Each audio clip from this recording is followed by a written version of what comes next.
Enquanto a gente não esclarecer o que aconteceu naquela Assembleia Legislativa do Rio de Janeiro, naquele período em que o senhor Flávio Bolsonaro foi deputado estadual, no momento em que o senhor Fabrício Queiroz trabalhava por lá, e isso não ficar totalmente resolvido, sempre alguém vai poder botar uma musiquinha marota dessa, sugerindo que pode ter havido ali algum tipo de estripulia inadequada, imprópria, no gabinete do Flávio Bolsonaro, hoje senador, né? Existe, e todo mundo sabe, aquela premissa segundo a qual todo mundo é inocente até prova em contrário. Mas a frase não é todo mundo é inocente. Não é todo mundo é inocente. Há os que são inocentes e há os que são inocentes até prova em contrário. Então, se existe eu sou inocente e eu sou inocente até prova em contrário, significa que alguns estão sujeitos a uma comprovação contrária à sua inocência, resultado de uma investigação. Se você não conclui a investigação, você não pode dizer que houve nem uma prova em contrário e nem a manutenção da inocência. Fica um limbo em torno de um nome, no caso do Flávio Bolsonaro, e não é apenas do Flávio Bolsonaro, mas também de seu pai, Jair Bolsonaro, porque os episódios todos estão de alguma maneira casados até que esclarecidos. Uma vez esclarecidos, a gente vai poder dizer, isso aqui vale, isso aqui não vale, isso aqui está errado, isso aqui está certo. Porque veja, hoje o Ministério Público e a Polícia Federal, a gente teve mandados de busca e apreensão, endereço de ex-assessores do Flávio Bolsonaro, tanto no Rio de Janeiro quanto na cidade de Resende, no sul do estado. A suspeita é de lavagem e desvio de dinheiro público, conhecido como peculato, no gabinete do ex-deputado estadual, atual senador da República, Flávio Bolsonaro. Foram endereços do Fabrício Queiroz, que trabalhou naquele gabinete, foram endereços de parentes do Fabrício Queiroz, foram endereços de ex-parentes da família Bolsonaro, posto que tem ex-mulher do presidente, posto que tem ex-sogro, ex-sogra, ex-cunhada, enfim, uma pancada de gente. Ligada à família da ex-mulher também, primos, tios, tias, né? Não são familiares do Fabrício simplesmente, são familiares do Fabrício e ex-familiares da ex-mulher do presidente Bolsonaro, que tinha uma relação direta com aquele gabinete. A denúncia é que o Fabrício Queiroz praticava rachadinha, né? E que funcionários do gabinete entregavam dinheiro para ele, e que funcionários do gabinete recebiam sem trabalhar. Então você teria funcionários fantasmas e funcionários não fantasmas, mas com o espectro também de fantasma, na medida em que parte do dia deles se dedicava a trabalhar e outra parte a gerar receita para o Fabrício Queiroz. Bom, é razoável imaginar, caro ouvinte, que um chefe seu, ou que alguém da empresa onde você trabalha, te chama de lado e diz, olha, a partir de hoje, você vai ter que me dar um pedaço do seu salário, mas não conta pra ninguém. Não conta pra ninguém. Mas nem pro meu chefe, nem pro seu chefe, nem pra aquele que me contratou, nem pra aquele que te contratou. Você dá o seu dinheirinho pra mim, você saca, caixa automático, me dá o dinheiro e estamos conversados. É razoável imaginar que isso possa acontecer sem que você comente com ninguém, você não fique indignado. Alguém conhece um caso desse? Eu não conheço nenhum caso assim. É razoável você imaginar que o teu chefe te chame e diga, olha, eu vou te dar um emprego, você vai me dar uma parte do seu salário. Porque daí você não vai ter para quem reclamar, né? Agora, você imaginar que alguém, no caso o Fabrício Queiroz, que trabalha no gabinete do seu chefe, lhe pede dinheiro todo mês e você não chega e fala, deputado, o senhor sabe desse troço? O que é isso que está acontecendo? É esquisito. Então, durante um ano, pelo menos, que é o período analisado, o COAF fez o levantamento e entregou para o Ministério Público voluntariamente, não foi uma encomenda do Ministério Público. Diz, olha, esse camarada aqui movimentou uma quantidade de dinheiro incompatível com a sua movimentação anterior. É a chamada movimentação atípica. Não significa que seja criminosa. O COAF não tem meios de saber se é criminoso ou não, porque o COAF não investiga como o dinheiro foi parar na conta. O COAF apenas investiga, aliás, não investiga nada, ele monitora o movimento do dinheiro e diz: esse cara movimentou mais do que o normal. Nunca é menos do que o normal. Menos do que o normal não tem problema, porque se você tem o normal, abaixo do normal é normal também. Passou daquele ponto, diz: opa, aqui tem uma coisa imprópria. Acende uma luz amarela e eles entregam, no caso entregaram para o Ministério Público. Isso ficou parado um tempo, porque houve uma discussão sobre se poderia haver esse trânsito de informação entre COAF. Eu estou chamando de COAF porque até eu me acostumar a chamar de UIF, mas já esquece. vai demorar. Já era. Eu acho que nunca vou chamar de UIF. Voltou pra COAF. Se o voltou pra COAF. maior dos problemas fosse esse, eu já teria falado assim, ó, né, Gui? Resolvido. Cuidamos do seu problema. É como chamar. Sabe que eu não me conformo de chamar. Tem uma rodovia em São Paulo que é a rodovia dos trabalhadores para mim.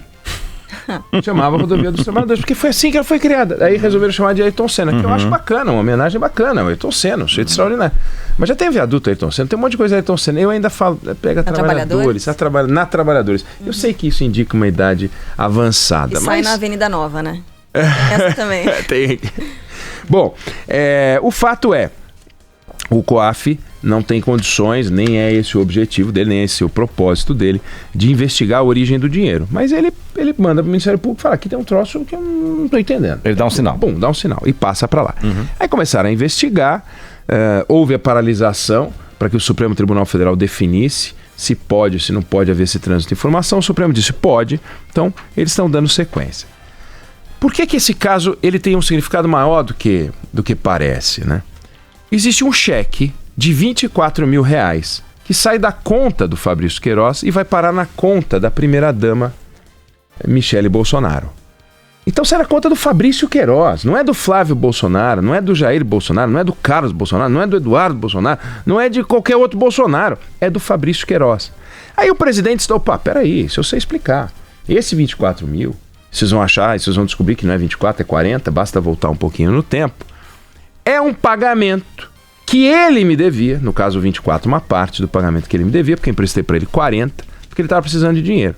Agora, como emprestou, por que emprestou, qual era a razão, por que o presidente não tem que dar essa explicação? Isso é uma questão. Por que ele não tem que dar essa explicação?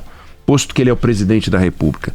O fato disso ter acontecido antes não significa que esses fatos não tenham que ser esclarecidos. Então você tem um gabinete do Flávio Bolsonaro, onde havia parentes do ex-presidente.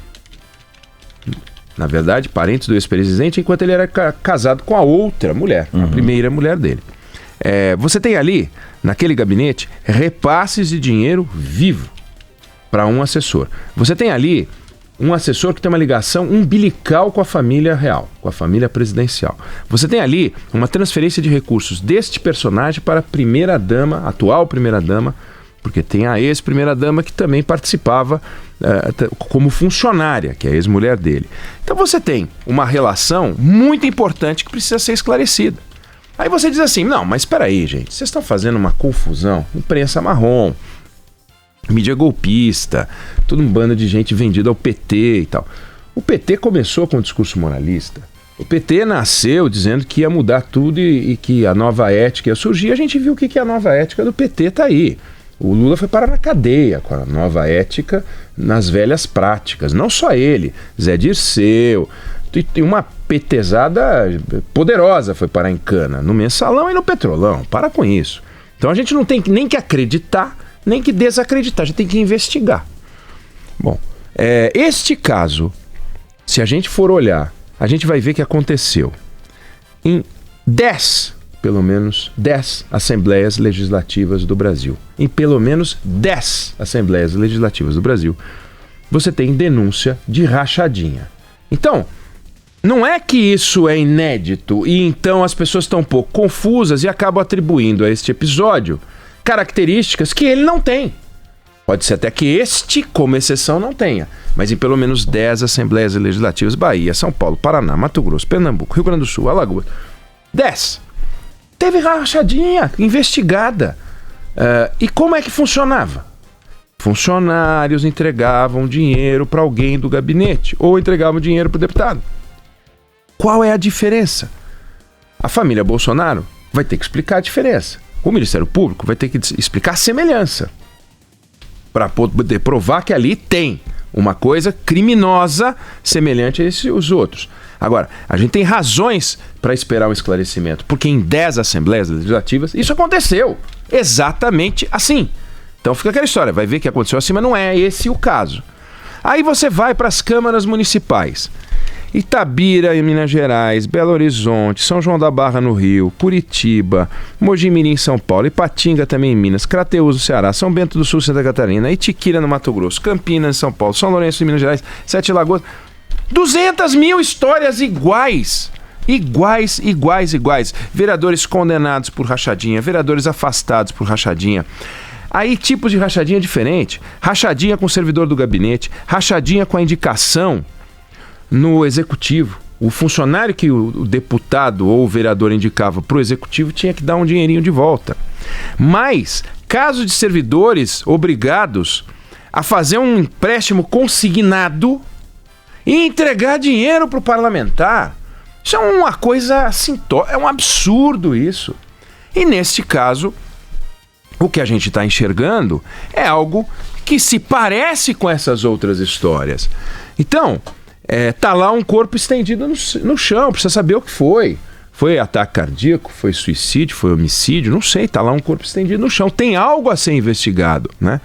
Se tivesse uma novidade, mas não. Então, a rachadinha pode acontecer sem o conhecimento do parlamentar? Em tese, sim. Mas o servidor contratado ia repassar recurso para outro servidor do mesmo gabinete, sendo prejudicado todos os meses sem reclamar? Ou isso é um acordo entre os funcionários e nessas investigações anteriores, nesses lugares todos que eu citei, pegava o depoimento dos funcionários e eles diziam: ele me pedia para entregar o dinheiro e eu entregava o dinheiro. O cara não tinha um emprego.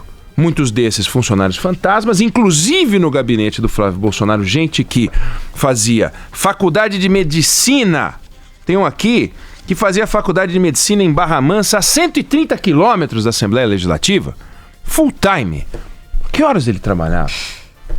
É um primo da ex-mulher. A ex-cunhada, fisiculturista em Resende, como é que ela dava despacho lá? Como é que ela despachava na Assembleia Legislativa? Bom, aí essas pessoas não tinham emprego público, ganhavam oportunidade, não me refiro a essas pessoas aqui, aquelas que já os casos que já foram investigados. Descobriram o seguinte: o cara não tinha emprego, era chamado pelo deputado: tu quer ganhar 1.000? Quero 1.000. Quero ganhar 1.000, claro, o cara não ganhava nada do público, eu te dou 1.000 por mês, beleza. Então vou te contratar por 3.800. Teve um caso de vereador, 2 vereadores afastados por isso. E você me devolve 2.800. O cara devolvia 2.800, ficava com 1.000, lindo. 1.000 de graça, não tinha que aparecer para trabalhar. E o vereador pegava 2.800 reais dos funcionários. Então ele fazia uma grana por mês e usava essa grana por mês para fazer o quê? Não importa. Se usava esse dinheiro para enriquecer, se usava esse dinheiro para fazer política, não faz a menor diferença. O Sérgio Moro disse certa vez numa entrevista, eu sempre critico muito o Sérgio Moro, tenho prevenção contra o trabalho dele no Ministério da Justiça. E nas práticas dele de apoiar o Ministério Público em vez de ser imparcial na Lava Jato, como mostrou a Vaza Jato. Mas ele mudou o jeito de investigar no Brasil, ele mudou o combate à corrupção, é preciso que se diga isso. E ele tem uma frase muito interessante. Ele diz o seguinte: é pior o cara que usa o dinheiro para política do que o cara que usa para enriquecer.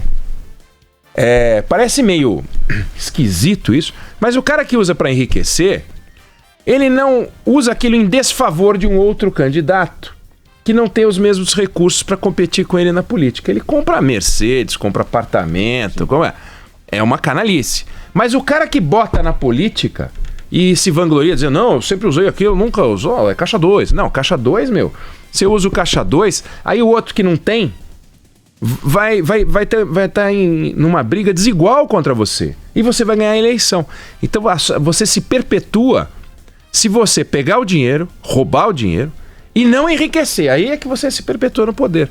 Agora, se você roubar e enriquecer, usar o dinheiro para apartamento, a chance de você perder a eleição é maior. Então, é interessante o raciocínio, mas eu concordo com ele.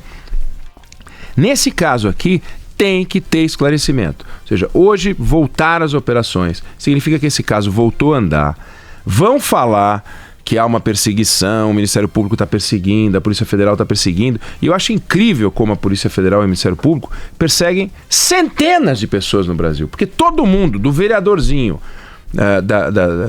da esquina, de uma cidadezinha pequena, ao presidente da República, ministro de Estado, governador, todos dizem que há uma perseguição contra eles. Pois esses camaradas têm uma mania persecutória indescritível, não tem limite. Então, tem que investigar, porque não pode ficar essa suspeita sobre a família do presidente da República. A família do presidente da República não pode ficar com a pecha de que fez rachadinha, de que está metida em roubalheira. Isso precisa ser esclarecido, e só tem um jeito de ser esclarecido: esse caso andar e andar até o fim.